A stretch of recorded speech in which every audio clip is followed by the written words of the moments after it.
cut me too deep. I think I'm dying here, man. Welcome to the 3B Video Deep Cut Podcast. Watch a few movies, take a few notes. It was fun. Oh yeah, it's that time again for another bi-weekly podcast with your hosts, Rotten Roger DeMarco and Evil the Links and Raj, stay inside the circle. Stay inside the circle. Oh, Canada.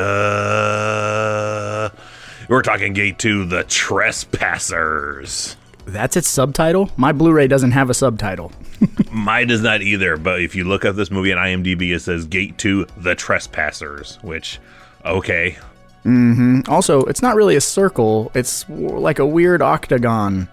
It's like an octo, You can't make a circle out of, refracted light, reflection. It's like they're really straight lines. It's not a circle. This is the most Canadian as fuck horror movie I have ever seen in my life. And I don't know why I keep wanting to defend it more than it probably needs to be, but I even after watching it, I'm like, it was still okay, even though this follows the exact same formula in the last one in the aspect of nothing dies, which apparently at the end of the movie, I've not stayed through all the credits. Normally I do, but I did not stay watching through all the credits on this movie to see there's apparently a post-credit scene where even the fucking hamster that gets off screen, by the way, comes back alive out of the casket. Wow, no, and you know what? I definitely have not stayed for the post-credits. Maybe that has something to do with this movie, that, like, once we hit the credit, like, I start off this movie very enthusiastic. Like, yeah, man, Gate 2. And then by the time I get to the end of this movie, I'm ready to shut it off. Shut it off, shut it off, shut it off. Please, for the love of Christ, shut it off. And that's not, like, it's not to say that this is a bad movie, because I don't want to lump it in with some of the absolute garbage that we've watched. Because unlike the rest of the Scream franchise, I will rewatch this movie. But it's not the Gate. You know what I mean? Like, it's... Even though it's the same neighborhood, and they're showing the house looks kind of similar. I like the effort of at least putting the blood stains still on the hallway walls, which is great that never left. They're like, you know what, we're moving out that fucking day. That day they moved out of the home when the parents came back. They're like, this will never financially recover from this. Let's just leave it as is. We gone. And they're like, Terry, neighborhood is yours now. Yeah. And that's another big bummer, right? Is it's becomes Terry's story, no Glenn. So we don't have, like, I mean, we try to get that, like, dynamic duo, because of course he has a girl that starts to dig him or whatever. I don't know why. Yeah, he's a goofy dude. But it's just not. It's not. She's Terry way and Glenn out of his league. And I was initially fine with that. I was like, you know what? Like in a sitcom, like, he is the side character. Like, I want to know more about what his life is like. Let's see what his setup kind of is. The house he lives in seems different. His room is definitely, now he lives apparently in a whole goddamn basement, as opposed to, it looks like maybe a corner of a room in the basement maybe. He's got the whole bottom half of the house, and he seems to it sounds like he's griping a little bit about, we're just so, like, in dire straits. I mean, his mom died, so we'll give him, he's right. has one parent, and the other parent is a drunk, rightfully kind of so. Like, he's a single parent now in the 80s. He needs to cope in some way, shape, or form. Alcohol. But his dad is playing up the trope of the alcoholic pilot. But he's just like, oh man, it's so tough living in this big old house where I have the entire basement to myself. A pinball machine, like, yeah. 5 fucking TVs to make that pentagram in Glenn's house? Like, 5 TVs in 1988. You were rolling if you had 3. Like that, I feel like that was like, holy shit, we got 3. Like that's an Elvis fucking thing. Elvis had 3 TVs in his house. Holy shit, can you imagine 3 TVs? This asshole has 5 that he's using for pentagram, circle, square, octagon shaped things in this busted ass house. Oh, ridiculous. And they do lean really hard in the paint with the drunk dad too. Like, so much so, like, he's pulling up little brown bags of liquor in the car. Like, he's just constantly drinking. Doing full swigs before he starts driving to a job interview. Mm-hmm. Yeah, and then to celebrate, he has to, at probably 8:30 in the morning, at full height, drop full-size empty liquor bottles into a metal trash can and shatter them, and look so pleased with every smash. Oh, son, you're sleeping? My bad. Not anymore. Yeah, it's that thing, where it's a very surface level character, and that, like, it's fine for these types of movies, but which was the style at the time, as Grandpa Simpson would say, like, tie an onion to my belt. I wear a football jersey and carry around a football and only talk about football and call everybody dorks. Like, of course I'm a jock. Like, everybody has that, like, thing about them, and this is that equivalent. Like, I'm clearly an alcoholic. You never see me not drinking. Like, yeah, he's either already, every time you see him, he's either already passed out, drinking, or quitting drinking. Yeah. That's the end of this stuff for sure. I am definitely not doing this until I do it again. This is Nancy's mom all over again. Oh man, what a power couple that would be. Nancy's mom. The air in the living room would be flammable. Like, we're sold out of everything in the entire liquor store again. Yeah, they're fucking buying rubbing alcohol. They can make probably those two could probably make a sweet toilet wine though. Well, yeah, I was just gonna say, what is that, like potatoes and rubbing alcohol? And you just open the door and Marge is there with the big fucking plunger, just spinning shit in the bathtub, being like, "This stuff's gonna be real good." Terry's dad. Yeah, John. Yeah, I don't even know his name. And then John Saxon pulls up a gun and pulls the trigger, and the sparks blow the whole house to smithereens. Terry's dad come out of the bathroom real easy, like your ass depends on it. Terry's dad. And I know we had this problem 2 weeks ago, which feels like forever ago, when we were talking about the first gate, how we kept forgetting Terry's name. Yeah, I kept wanting to call him Glenn. Right. This time, watching this movie, for the life of me, even though they're like, Terrence, his name's Terrence, Terry. Like, he tries to say, he tries like, I'm Terrence, he like that when you're a teenager at some point, you're like, you know what, I'm an adult, goddammit. Don't be calling me with no name with a Y or an IE on the end of it. I'm Terrence S. Preston Esquire. Yeah, I'm a man. Whatever. But like, I even though it feels like every 5 minutes someone's saying his name. Terry. In between those 5 minutes, I'd be looking at him going, I gotta try and remember this kid's name. What's worse than that is our side characters, which I remember the girl, her name is Liz. Fucking PG Daily. And I know her from something else. I've definitely seen her in other things. The other two guys, they're something else. It's John and Mo. Mo's the one that's got the heart condition. Has a hole in his heart that can only be filled by pills. You wanna meet aliens so they can fix your heart condition? That's a weird ass scene. Mo is the side character of these two knuckleheads, and he has a job. He's a mechanic. He knows his shit. John, who just wears a leather coat, is like, man, when are you gonna quit this bullshit job?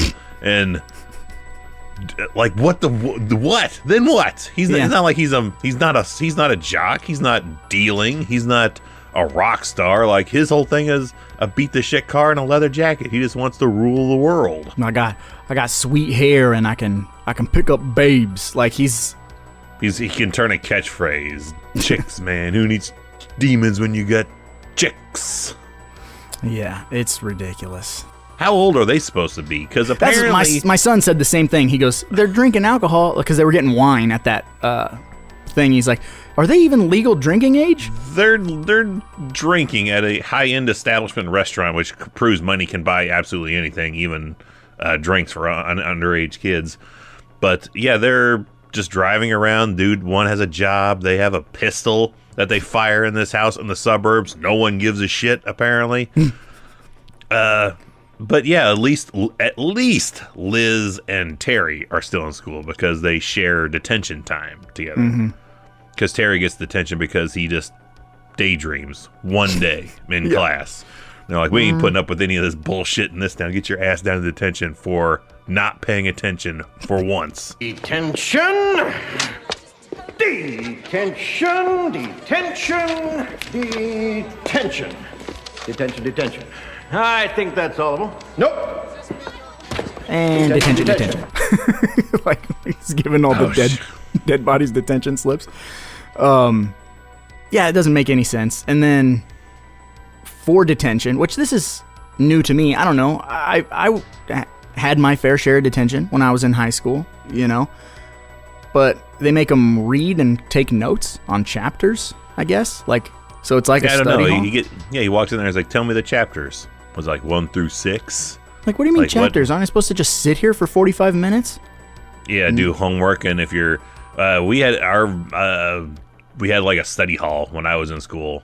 And if you weren't doing, or at least it didn't look like you were doing anything and being any way disrupted, they'd be like, so-and-so, I will not talk in study hall 20 times. Like, just write that and then hand them a paper, you writing this shit 20 times. Yeah, that's some Simpsons shit right there. Which I did have to do. I remember one time I did have to do it, and even the teacher like gave me a wink, like, psh, "You never do this." Yeah, I that's just news to me. I don't know how detention works or worked in the 80s. I don't know how it works now, but I thought they just beat you with sticks and shit. Right. Yeah. You just get locked in a closet and berated by the principal. Don't ever fall asleep again. Ever. So yeah, Terry is, what are we going to say, 17? Sure, we'll go 17. Yeah, senior, which... Maybe he's that 18 that had to fucking take the senior year over again because he didn't pay his class dues or some shit. He's got glasses. He's smart. Yeah, this is still in that period where glasses equals intelligence. That's how that works, right? Like, which, I mean, you have to be to some degree to set up. I don't know how to set up 5 TVs to project a beam of light off all of them together. It's almost too easy. Yeah, he's a MacGyver, for sure. Like, there's no YouTube videos. So he's like a super geek, super smart, but also into demonology, which lands him the chick. Sure, which also, but aside from him setting up all this shit in Glenn's house, not a single person ever sees or thinks twice about, there's that kid carrying in another TV into the house. They're like 80-pound TVs, too. Yeah, so. Like, he's brought in 3 so far. Like, there's 4 right there. Yeah. Now he's got this purple robe and a knife and a hamster in a cage. Like, what the hell is going on? Maybe, should we investigate? Nah, just leave him the fuck alone. Yep, just... It's and puts up, like, loudspeakers that is going through like a headset mic, like he's a DJ, like he's demon DJ. Yeah, and it's not like the whole neighborhood is derelict either. It's a nice neighborhood. Yeah, it's a nice Canadian suburb. Yeah. That just has one wrecked house that seems to pay no mind to gunfire and microphone blare volume levels at middle of the night. It seems like it's very Poltergeist-esque, like neighborhood, you know, like a cul-de-sac type. Oh yeah, I expect Craig T. Nelson to be rolling out to get his paper any day of the week. At the end of that fucking long stretch, I'm sure Tony Soprano's picking up his newspaper, looking down and be like, fucking kids, down there with the TV. Give me the gabagool. Why don't you get one of your Russian whores to go down and get you a gabagool? You see what's going on down there. So my son is a ridiculous fan of the first movie. We've watched it many a times together now. Of course. Which is cool. And so I'd say he probably caught 90% of this movie, this go around. And he's like, I didn't even know they made a sequel. And I said, yeah, they did. We didn't either for a while either. It just kind of came out of nowhere like, Gate 2? Direct to video. And we're watching it, and he's like, so this really, like, it's not like the first one. Other than, like, some character design. And I'm like, yeah. Like, we get the minions, which is what everybody remembers and loves. We get a minion. Mm-hmm. Singular. And he looks cool sometimes. And then there's other scenes where you could tell, like, they must have ran out of money. Like, towards the end, when they're doing the stop motion with him, woo-wee, he looks rough. But previously, they were doing he's horrifying when he's swinging on the bird cage swing. I'm like, man, that is just menace. I think he's smiling. It looks like they're trying to give you some Gizmo vibes, but it's not working. A little bit. I love when Terry decides to suit up when the demon breaks out of his glass jar full of, I don't know, water, piss, gas. Who knows what he's doing? Formaldehyde. Yeah. How the hell is he getting a hold of that? But Listerine.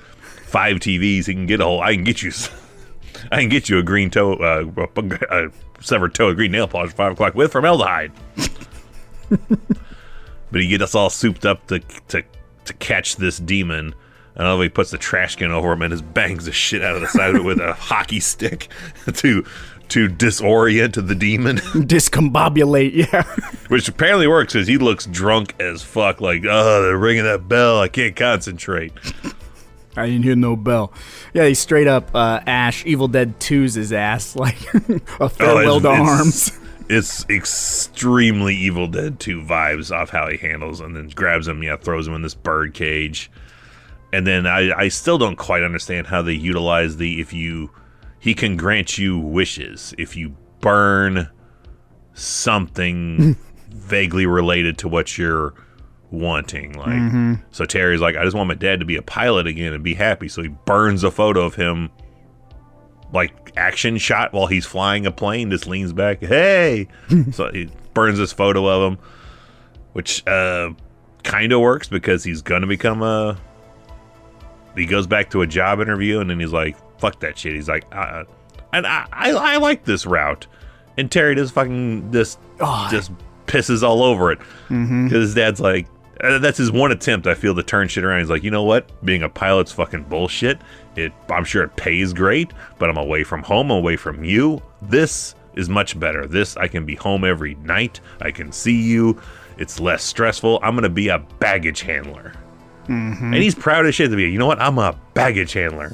And Terry just looks at him like he just accepted the fact that he's going to live as a hobo. Yeah, he just straight up like... Son, I'm going to suck dicks for a living. Yeah. That's the look he gives him. Oh, man. Yeah, like his whole world ended. And you and I are definitely in agreement there, because when I was rewatching it, I was like, what a fucking piece of shit. Like, I'm supposed to like Terry, right? Because you suck, dude. Like... Yeah, and then the wish takes its dark turn where he all of a sudden, like, there's a glitch in the Matrix, then he becomes a pilot and immediately crashes it and somehow survives it. Like the one time a plane crashes and dude survives it outside of the fucking Andes alive crew. Just head to toe in bandages, but he ends up making his full recovery. But yeah, everyone else, like the two knuckleheads, they burn a dollar bill and they're like, want more of this. And it is such a child's idea of what you do with money is you put like a dinner jacket over your street clothes and go to a high-end restaurant. Right. It feels very like Goosebumps or something. Very like childish. It's like DuckTales shit. Like, let's get all. That's what you do with money, right? You go to a fancy restaurant and order whatever the fuck they order. Yeah, you use $100 bill to wipe the gravy from the side of your mouth. Like, it's so. And then it's like there's an explanation because everything you wish for has a deterioration rate. Like its half-life is ultra short, and it literally like that line will never leave my head where Liz and Terry she does her wishing, which of course she gets a convertible. They do all this shopping, and again, just like the fucking dinner scene, what do you do when you have a nice high-end convertible car? You wear a leather jacket with an ascot, like long white like thing around your neck so it can flap in the breeze shit. Mm-hmm. Next day she calls Terry and she's like, dude, all my stuff turned into shit. I mean, real shit. Yeah, so good.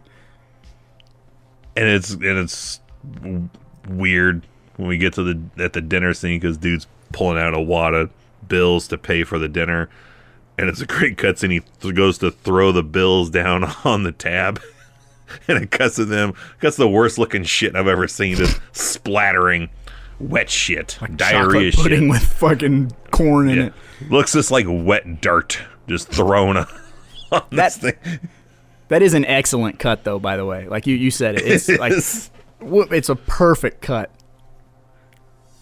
That's how you do magic, you know. Yeah, and he looks at it like, Uh-oh. I love he's just wiping off the receipt. yeah, he's trying to clean it by just wiping this shit off. Like, but as funny as that is, the funniest shit in the whole movie to me is the other dude. He wishes to rule the world, which essentially turns him into like 12-foot tall demon monster thing. Super demon, yeah. But when he's in the bathroom of this restaurant, it is the funniest goddamn thing because he pops a zit on his chin that just splatters all over the fucking mirror.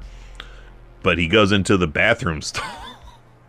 And it's clearly a stall that has like an open bottom and an open top to it. Like it's just got enough barrier of the door. Mm-hmm. And the maitre d' or whatever comes into the bathroom and just hears these noises coming out of the stall like Who does number 2 work for? And I love these smash cuts to him like transforming in the bathroom stall, but he's just got his hands on both ends of the stall, just Oh, he's bearing down for sure. like enough you could hear it in the whole open restaurant. It reminds me of Ghostbusters. It reminds me of the Naked Gun. It just makes me think of maybe I got a milk bone. I don't know. Just making the most worst noises possible, and then he completely transforms, busts out of the place, and then he's a stop motion demon creature for the rest of the movie, which is okay. It's okay compared to because Mo and eventually Terry turned into demons too, but their demon characters look straight up like '89 Batman because they got that neck and shoulders connected, so they can't move their heads separate from the rest of their body, so they got to entirely move everything upper torso to turn in directions. Terry's demon is the stuff of nightmares, and like not in a good way. Ooh wee! I look at that. Yeah, it's like, what is this? Like, because he's a redhead, so it feels like they gave the demon like freckles. I don't know what it is about that makeup, and I'm just like, I hate this. I hate the way you look, man. It feels like an entirely different film. Yeah, the end of it is really weird. Which, sidebar, I know we've talked about, we did a live stream covering Ghoulies 2, I believe, on our YouTube channel, 3B Video. We had a little Rubber Monsters month where we did that, Gremlins, the Munchies, and something else, Critters. There you go. And we had talked about how most of that carnival was filmed indoors. This go around, rewatching The Gate 2, mind you, it's a Shout Factory put out a Blu-ray, and it is pretty sharp. It's pretty clean. So when I was rewatching it, I was kind of like hyper focused on backgrounds and things like that this go around. And when we're in that finale, and we're supposed to be in this like endless void of black, they do a couple of low angle shots where you're looking up to make the demons look bigger or whatever, and you can see like foam painted black and like curtains hanging down. Like you can see the runs in the curtains every time they do when it's an actual practical light flicker, you can see that it's just black backdrops in the background. And it was really like glaringly obvious a few times, and I was like, whoa, dang it, like it really caught me off guard. That the entire end feels like it's a I feel like I turned on something at like 10 a.m. on a Saturday afternoon, like on a random network cable access show. Like What the fuck? Gate? The what? This Yeah. gotta be some other gate. You know, and this isn't a knock. I don't want it to sound like a knock, but if our listeners are familiar with this film company, they'll understand. The ending of this movie feels like a full moon movie. Perfect. Yeah, like we got our stop motion, which Full Moon always did stop motion with like the Puppet Master stuff, and you could always, they didn't have a big budget, so you can tell like when the money started running out, the stop motion got rougher, or you know the whatever animatronic or whatever they were doing would just get progressively worse throughout the production. And that's how this feels. It feels like Full Moon, last week of production, get all the shots. Steve will do the stop motion. You know what I mean? Like, yeah, he'll do it. Like, just like they didn't hire the best guns. There's something about stop motion, demons, swords, and very medieval like combat shit that doesn't fit in this movie. Mm-hmm. I don't know why it doesn't fit in the movie, because I mean they wedged that shit in perfectly and it works great in like Army of Darkness, things like that. Yeah, but it's Army of Darkness. Yeah, but Gate 2, I was like, what is going on? Is this the demon realm? Because when they're doing the octagon circle earlier, they have flashes where it looks like they're at this place, which looks like the fucking this desert. It looks like the same place Bill and Ted got thrown off the cliff by other Bill and Ted. Star Trek, yeah. Yeah, it just looks like that, but with a day for night shade put over it.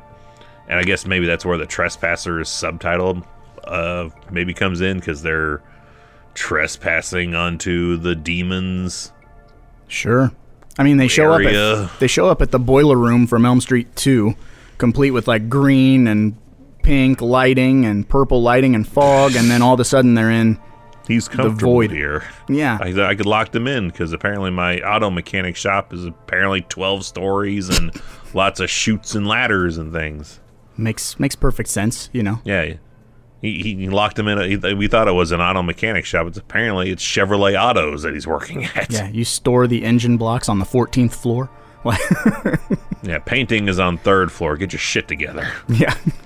It's ridiculous. It is just in there. Labyrinthian.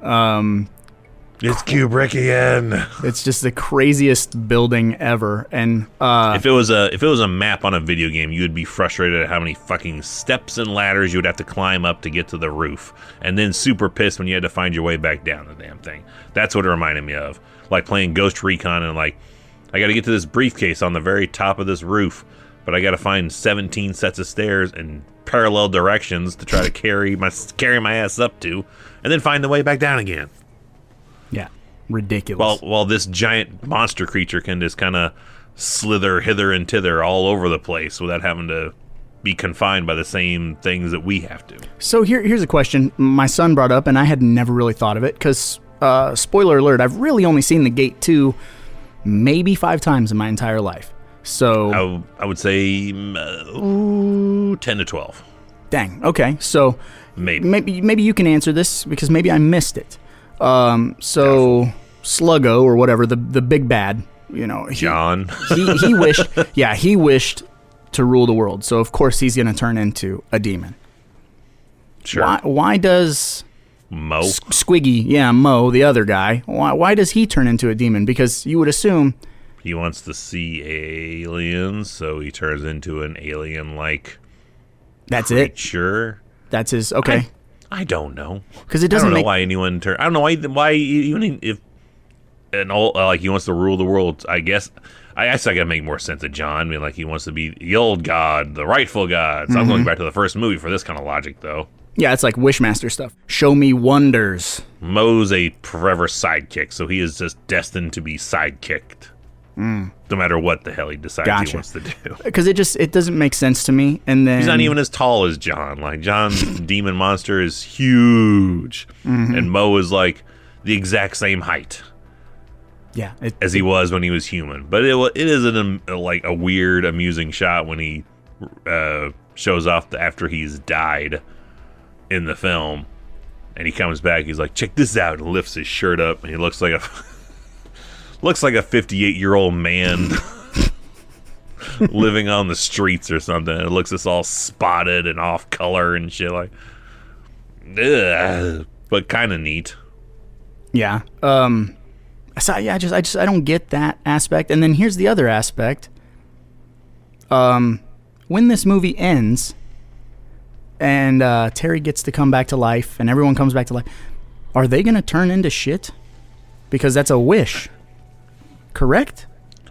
It's a wish. Yeah. I was more just like, because they movie ends with them burying Terry. Bury Terry. They're at his gravesite, bury Terry. And his casket is out, and they haven't put him in the ground yet, and then all of a sudden there's knocking at it. The casket door open, they're like, what the hell? I was yelling in there, which I want to be like, I was autopsied. Oh, my bones are gone. Yeah. Like, there should be nothing. Yeah, his ass should be hanging out, but he's wearing the same shit he was wearing in the car. Mm-hmm. His jaw should be wired shut. Yeah. Yeah, he should have just a slit all down his back. He should look like dude from Night of the Living Dead Autopsy. But he just comes out like, oh, fine. And then the casket turns into a clown car, because then John comes out, Mo comes out, and apparently the goddamn hamster even comes out. Everyone's alive again. My son was like, I know how they did that. It's just a hole. I'm like, well, yeah. It's like they're coming up from hell. But yes, of course, it's just a hole. Yeah. It's a hell hole. That's a way to describe this movie. There's a lot of weird parallels. Because the first movie ends with them just laughing, yeah, and hugging, and this movie ends the exact same way. Like, this entire group of people here to mourn Terry for, I don't know who all these fucking people are. Are they relatives, family, all that never showed up when shit was down for this crew, and all of a sudden now they're back in. But as soon as Terry pops out, everyone just fucking bolts, except for Liz and Terry's dad, who. He's still, I think, recovering, so he can't crutch run bound, anyway. Yeah, he can just hobble away at best, but they're just like, welcome back, Terry. Oh, man, yeah. What an adventure this has been. Which is, again, it feels very kids movie-esque, right? Like, and he's acting like a child, too, when he's like, this is my funeral? Well, how did it go? Is there food back at the house? Yeah, it's so weird. There's a tone that the first movie captures perfect, and you and I are such big advocates of the first movie, because the first movie walks a line of, this is terrifying. It has completely terrifying things. It has horrific elements. But the ending gives you that, like, oh, everybody's okay. It's got like an element of whimsy, so it feels like a fantasy horror movie that is a perfect gateway film for a kid, because it hits everything. And this movie can't decide: am I pushing wicked hard into R-rated horror? Am I zany and goofy, a kids movie? Like, am I being played at 9 a.m. or 10 p.m.? You know what I mean? It can't figure that out. It literally turns into a fantasy film towards the end of it. Mm-hmm. We go from a horror film to a demon film to a possession film to a regretful wishing film to a fantasy film to a I'm back from the dead the film. Yeah, and it's such a weird concoction of a movie. You wonder how long editing took. Because I know this movie was filmed and it took a few years before it actually came out. I wonder why, yeah. I don't know either. But I wonder what editing was like in the booth. Probably pretty rough. Thing. Probably some, Bob Shea shit where he's like, do you think there's a film here at all? It's rough, dude. Like, it's varied. Like, it's not any one thing at all, and there's not really any gates.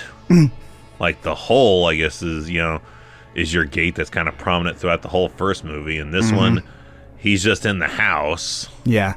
He doesn't go to the backyard, is not acknowledged at all. And when they're in that house during that opening kind of bit, that's about it. Like, the rest of the movie kind of Takes place on the road, at a restaurant, Terry's The basement, house. yeah. A lot of basement going on. Yeah, a lot of like no windows, so you don't know what the fuck time of day it is.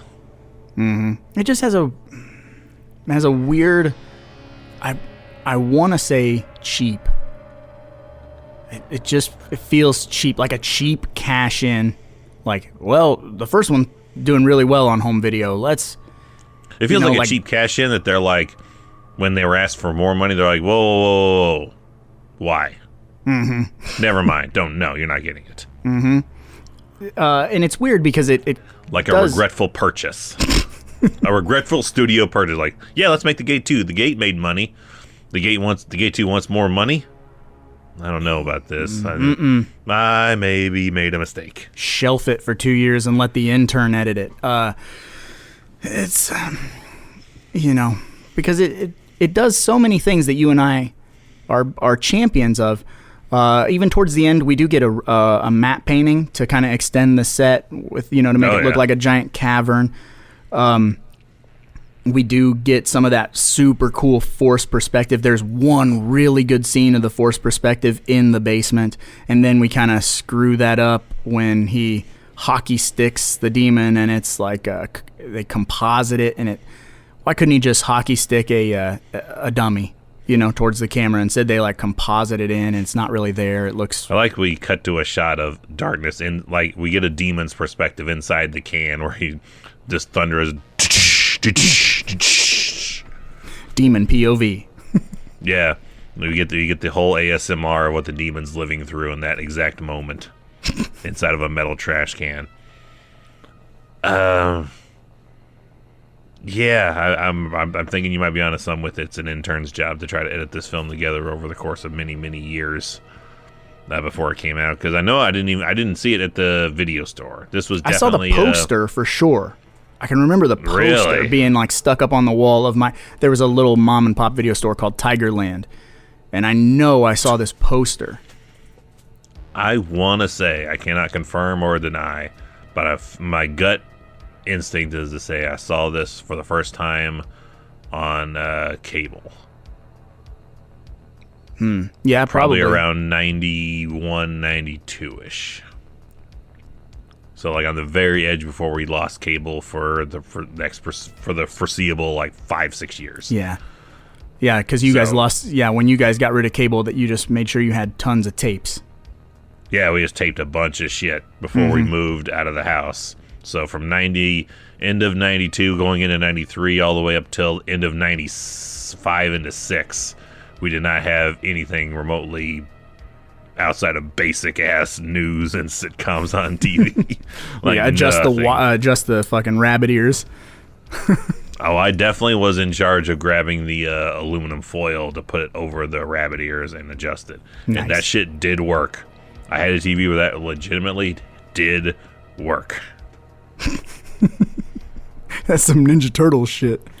That shit, kids today will have no idea. Like, what the hell do you mean? And who had the idea? Like, you put aluminum foil over something sticking out of the TV and it made the TV better? Yep. We set up 5 other TVs and put foil on them and had a beam of light shoot off all of them, reflected onto the other ones, and it brought us into the next realm. We had to kill your hamster, though. Sidebar, speaking of aluminum foil increasing your signal, I somehow stumbled upon this, so anyone who is feeling MacGyver-ish, give this a shot. So I'm going to say a word probably a lot of young people don't understand. Coax cable? Oh, yeah. So the coax that comes out of the back of your TV, you know how you could get the splitter? So you have like the splitter. So you have the one coax that screws into the TV, and then let's say it's got 2 other ends, so you could screw in 2 other coax cables. You know what I'm talking about? Take that splitter, and in each of those places where you're supposed to screw in coax cable, put in paper clips and then bend them up. And when you screw that into your TV, that works as an antenna and gives you a ridiculous amount of range. I watched a video on it and I was like, holy shit. Who was the MacGyver who figured that out? So I haven't tried it personally because I just discovered it like yesterday, but I'm thinking I'm going to give that a go on my console TV downstairs. Just see if I can pull in any channels. Be sure to have the camera rolling when you do so we can document that entire process and put it on the channel. Electrocuted. Just hot. Cable's hot. That's how you summon the demons. Summoning demons, getting wishes. I don't know how he makes the Spider-Man leap to try to take this route, or why he's intrigued to go back to that house at all. Like, he was abducted by a faux construction man in the first movie and almost sacrificed. I don't know if I'd be 5 years later be like, you know what? I'm gonna go back in. I need answers. Yeah, it is kind of weird. And again, something only in the 80s. That house is still standing after 5 years. Nobody has done nothing to it. It's a nice neighborhood. They've not demolished it. They've not leveled it, built something new, or split the property between the two adjoining houses to make a really big yard. It's just leave it. It's the neighborhood boogeyman house. It's 1428 Elm all over again, for sure. Yeah, Lonnie is being challenged to ring the doorbell as we speak. Get your demons away from there. It's just this. It's so silly. It's just a very silly movie, and boy, howdy. I don't know. And like I said, filmed in Canada and very Canadian, with nothing dies in the 2 movies where nobody dies. That is got to be the most standalone thing that this series is known for. Gate and Gate 2, the horror franchise where nothing dies. Yeah, they wiped the slate clean. Like, nah. All that scary stuff is gone. Anything that is murdered on camera is taken back before the credits roll entirely. Except for Terry's mom, because she died off camera.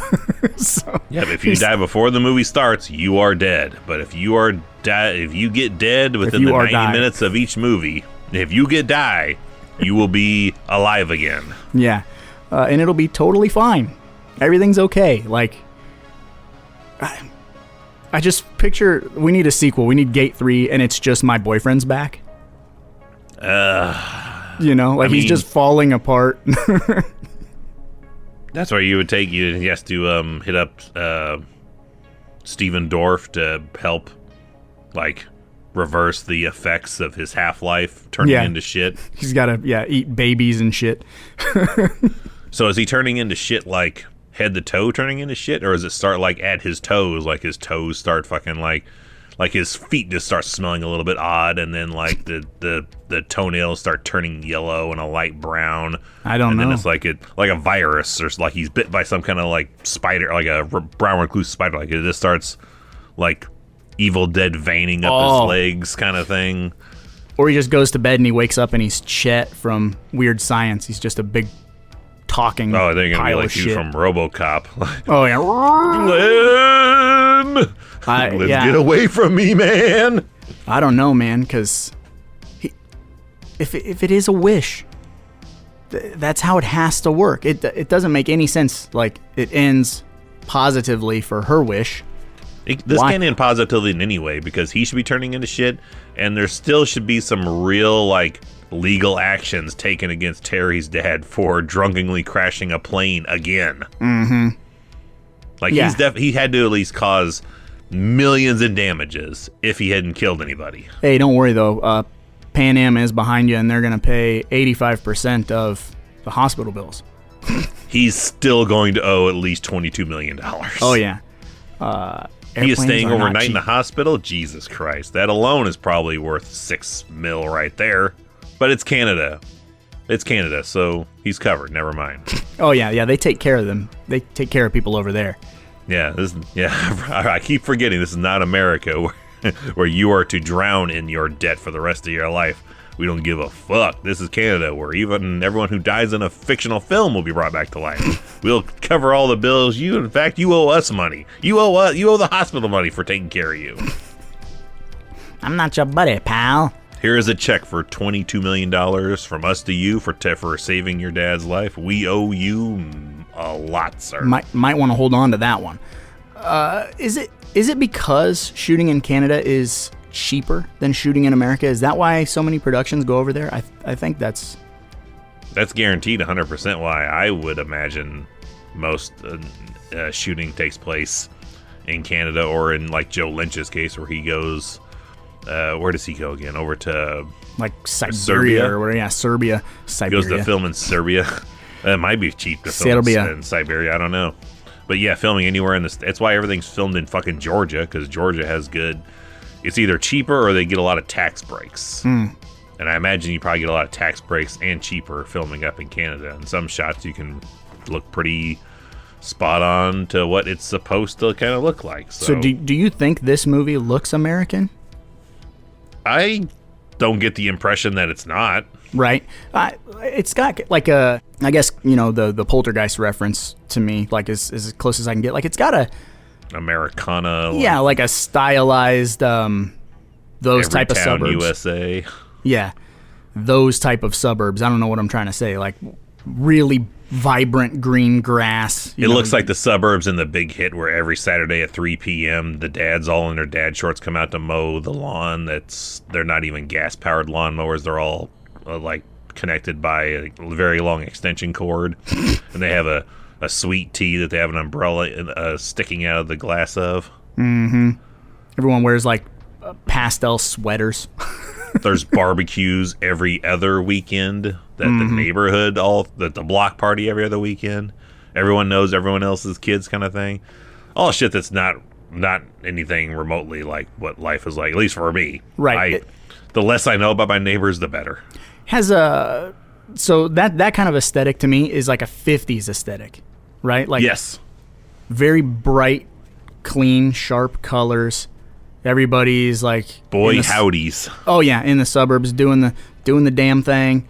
And I feel like maybe like, is that like the Canadian perception?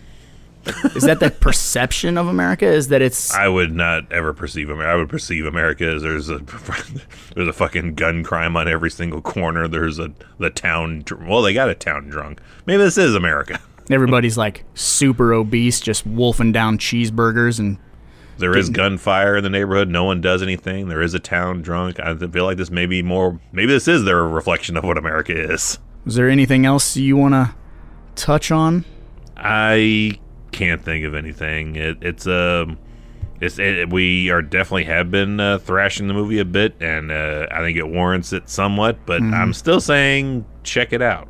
Yeah, for sure. I mean, because everybody likes something different, so you might really dig it, but it's a different type of movie. We still were both like buying this shit as soon as it comes out. As soon as it comes out, it was one of those movies that's always on the list of like. It'll be great if Shout Factory or Scream Factory, Arrow, whoever the fuck put this out. Someone put it out. Yeah, I'm getting it. And as soon as they did, I can literally remember that. I can remember they put a little lineup like, hey, we're releasing these movies. And you're like, hey, you sent me that. Gate 2. And we're both like, fuck yeah, man. And I think we didn't pre-order it. I know that. But like we both got it. Yeah, I ended up getting it. I did not get it with a poster and all the cool shit like how you did with a couple of the movies you got, like The Blob. Yeah, there's a few movies when they announce that I just obviously get like super super hype. This one the hype level was for real, but it wasn't like let me drop $60 to get a poster, slipcover, and yada yada. You know. All right, what is your price tag that you would put worthy of on this Blu-ray? That's tough, man. I think it sits at 15? I think it sits at a very solid $17. Yeah, that's not bad. Yeah, like $17.99. Yep. Yeah. New or used. 15, like on the low end. Like 15 if there's a sale going on. Yeah. Yeah. Yeah, that's about worth it, you know, because it is going to be the cleanest you ever have seen it. Audio-wise, sounds good. Video-wise, looks good. Handful of special features, nothing too crazy. Not enough. But yeah. I mean, when is enough? But it's not a super special edition, you know, so, I mean, it's better than a VHS tape, for sure. which, who was it? Vestron? They did the first movie and Yes. put a Blu-ray out of it. I just have a special edition DVD with some random-ass kid with a flashlight on the cover. It's got some shit on it that's pretty neat, but you have that Blu-ray, don't you? The I Vestron? sure do. What's all on that thing? I'd have to look at it. It's been a while since I watched those special features, but I know there's I believe there's like raw footage, like behind the scenes footage stuff. Man, yeah, it's been a minute. I have to. OG cover art on it too, which is what I really like. I'll pull it off the shelf when we're done, and I'll send you a snap of it. Well, that's the best we can say for Gate 2. Time to see what people don't like about the Gate 2 with the Amazon 1-star reviews.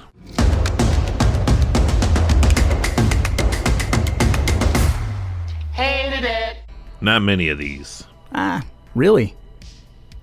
Really. Well, I guess it's only been out on Blu-ray for a few years now, so I just don't think many people have watched it and decided they want to review it. gotcha. Like, Ramlet. Rama Like Lama Hamlet, Ding but Dong. Ramlet. December 11, 2022, 1-star. Watch the first movie, not this. Man, that was terrible. The start was promising. Execution, forced romantic interest, was cringe. Ooh, there's that word. Cringe.